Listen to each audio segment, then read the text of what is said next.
Hello दोस्तों, स्वागत है आपके अपने एजुकेशनल चैनल समर्पण क्लासेस में। मैं राजेश सर आज की इस वीडियो में आपके सामने भारतीय संविधान की प्रमुख समितियां एवं स्रोत के कुछ महत्वपूर्ण प्रश्नों के साथ उपस्थित हूं और इस वीडियो में हम कवर करेंगे अति महत्वपूर्ण प्रश्नों को और ये वीडियो पार्ट 2 वीडियो होगा। आइए शुरुआत करते हैं इस वीडियो की। अगला प्रश्न है ये, भारतीय संविधान में मौलिक कर्तव्यों का विचार लिया गया है।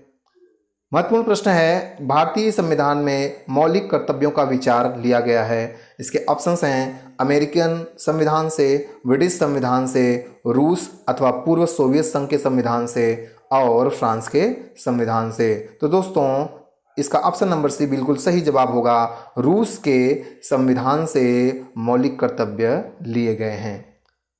प्रश्न है अगला, सूची 1 को सूची 2 से सुमेलित कीजिए और दिए गए कूट के आधार पर इसके सही उत्तर बताइए। सूची 1 में संवैधानिक प्रावधान हैं और सूची 2 में स्रोत बताए गए हैं। तो दोस्तों आइए इसको मैच करते हैं। मौलिक अधिकार जो लिया गया है वह लिया गया है अमेरिका के संविधान से, अर्थात ए को मिलाएंगे 4 से।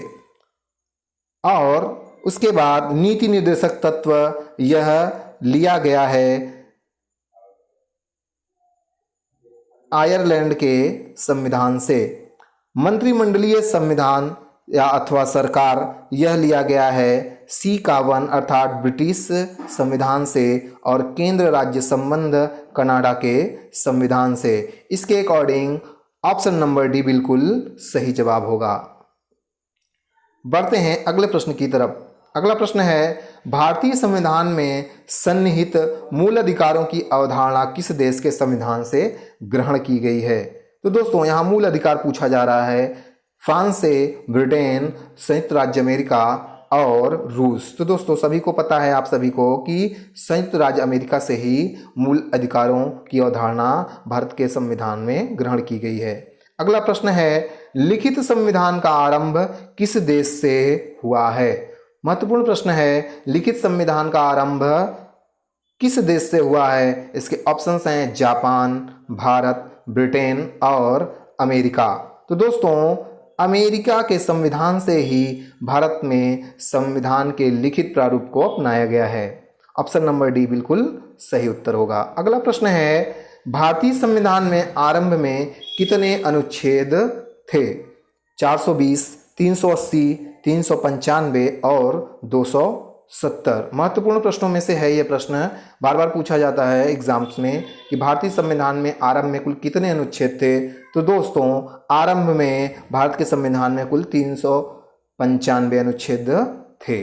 ऑप्शन नंबर सी बिल्कुल सही जवाब होगा। अगला प्रश्न है, वर्तमान में भारतीय संविधान में गणना की दृष्टि से कुल कितने अनुच्छेद और अनुसूचियां हैं। ऑप्शंस हैं 390 अनुच्छेद और 5 अनुसूचियां, 395 अनुच्छेद और 12 अनुसूचियां, 395 अनुच्छेद और 10 अनुसूचियां और 444 अनुच्छेद और 12 अनुसूचियां।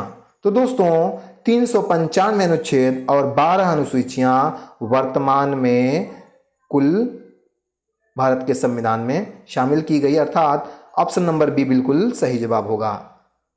अगला प्रश्न देखते हैं, वित्त विधेयकों के बारे में विशेष उपबंध किस अनुच्छेद के अंतर्गत किया गया है। तो वित्त विधेयकों के बारे में विशेष उपबंध किस अनुच्छेद के अंदर किया गया है। अनुच्छेद 117 में, अनुच्छेद 119 में, अनुच्छेद 121 में या अनुच्छेद 123 में। तो दोस्तों याद रखिएगा, अनुच्छेद 117 में वित्त विधेयकों के विशेष उपबंधों की चर्चा की गई है। अगला प्रश्न देख लेते हैं। अगला प्रश्न है, भारतीय संविधान में कुल अनुसूचियां कितनी हैं। भारतीय संविधान में कुल अनुसूचियों की संख्या पूछी जा रही है 12, 16, 8 और 10। तो दोस्तों याद रखिएगा, भारतीय संविधान में कुल अनुसूचियों की संख्या 12 है। ऑप्शन नंबर ए बिल्कुल सही उत्तर होगा। अगला प्रश्न है, भारत के संविधान की चौथी अनुसूची विवेचन करती है। इसके ऑप्शंस हैं राज्यसभा में स्थानों के आवंटन को, राजनीतिक दल बदल को, पंचायत व्यवस्था को और भाषाओं को। तो दोस्तों भारत के संविधान की जो चौथी अनुसूची है वह राज्यसभा में स्थानों के आवंटन के बारे में विवेचन करती है। अगला प्रश्न है, सूची 1 को सूची 2 से सुमेलित कीजिए और सूचियों के नीचे दिए गए कूट को सही उत्तर से मिलाइए। तो आइए दोस्तों हम इसको मिला लेते हैं कि सूची 1 में दिया गया है संविधान की अनुसूचियां और सूची 2 में दिया गया है विषय। आइए इसको मैच करते हैं और हम देखते हैं कि मैच के अनुसार ऑप्शन नंबर सी बिल्कुल सही जवाब होगा। ए को मिलाएंगे हम तीसरे से, चतुर्थ में राज्यसभा के बारे में चर्चा की गई है। बी को चौथे से अर्थात सप्तम में जनजाति क्षेत्रों को बताया गया है। सी को दूसरे से अर्थात 8वें में भाषा 22 भाषाओं के बारे में चर्चा की गई है और नवम में अर्थात 9 संविधान की सूची में भूमि सुधार के बारे में बात किया गया है। तो ऑप्शन नंबर सी बिल्कुल सही जवाब होगा। अगला प्रश्न देखते हैं, राज्य भूमि सुधार अधिनियमों को संवैधानिक सुरक्षा प्रदान करने हेतु सम्मिलित किया गया है 7वीं अनुसूची में, 9वीं अनुसूची में, 8वीं अनुसूची में और 10वीं अनुसूची में। तो दोस्तों राज्य भूमि सुधार अधिनियम जो है यह 9वीं अनुसूची में सम्मिलित किया गया है। ऑप्शन नंबर बी बिल्कुल सही उत्तर होगा।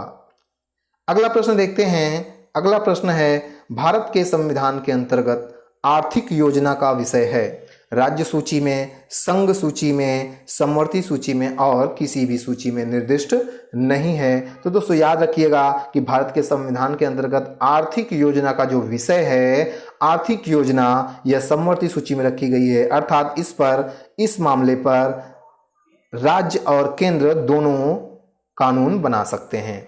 तो ऑप्शन नंबर सी बिल्कुल सही जवाब होगा। अगला प्रश्न है, निम्नलिखित में से कौन सा विषय समवर्ती सूची का है? पुलिस, आपराधिक मामले, रेडियो और टेलीविजन और विदेशी मामले। तो दोस्तों आपराधिक मामले जो हैं वह समवर्ती सूची का विषय माना जाता है।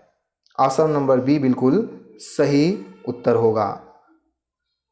और इस वीडियो का ये आखिरी प्रश्न, संविधान निर्मात्री परिषद की झंडा समिति के अध्यक्ष कौन थे? महत्वपूर्ण प्रश्नों में से एक, संविधान निर्मात्री परिषद की झंडा समिति के कौन अध्यक्ष थे? ऑप्शंस हैं सी राजगोपालाचारी, डॉक्टर राजेंद्र प्रसाद, जे.बी. कृपलानी और डॉक्टर भीमराव अंबेडकर। तो दोस्तों झंडा समिति के जो अध्यक्ष बनाए गए थे वो डॉक्टर राजेंद्र प्रसाद को बनाया गया था। तो दोस्तों कैसा लगा आपको ये वीडियो? इस वीडियो में हमने महत्वपूर्ण प्रश्नों को शामिल किया। मिलते हैं आपसे अगले वीडियो में, तब तक के लिए धन्यवाद।